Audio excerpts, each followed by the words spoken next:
Price lord. ಕರ್ತನ ಅತಿ ಸುಂದರವಾಗಿರುವಂಥ ನಾಮಕ್ಕಾಗಿ ನಾನು ದೇವರಿಗೆ ಸ್ತೋತ್ರಗಳನ್ನು ಸಲ್ಲಿಸ್ತೇನೆ.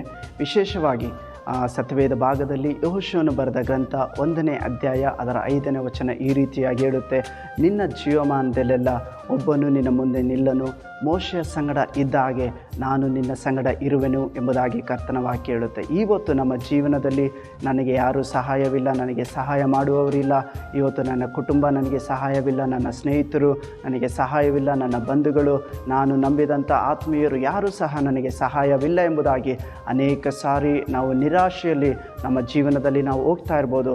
ಆದರೆ ಕರ್ತನ ವಾಕ್ಯ ಇವತ್ತು ನಮಗೆ ಒಂದು ಭರವಸೆಯನ್ನು ಕೊಡ್ತಾ ಇರುವಂಥದ್ದು ಏನು ಗೊತ್ತಾ? ಇವತ್ತು ಮೋಶೆಯ ಸಂಗಡ ಇದ್ದ ಹಾಗೆ ನಮ್ಮ ಜೀವನದಲ್ಲಿಯೂ ಸಹ ಆತನು ನಮ್ಮ ಸಂಗಡ ಇರುವಂಥ ದೇವರು ಆತನಾಗಿದ್ದಾನೆ. ಅದಕ್ಕೋಸ್ಕರವಾಗಿ ನಾವು ಇವತ್ತು ದೇವರ ಮೇಲೆ ನಂಬಿಕೆಯನ್ನು ಇಡೋಣ. ಕರ್ತನು ಈ ವಾಕ್ಯದ ಮೂಲಕವಾಗಿ ನಿಮ್ಮನ್ನು ಆಶೀರ್ವಾದ ಮಾಡಲಿ. ಆಮೇನ್.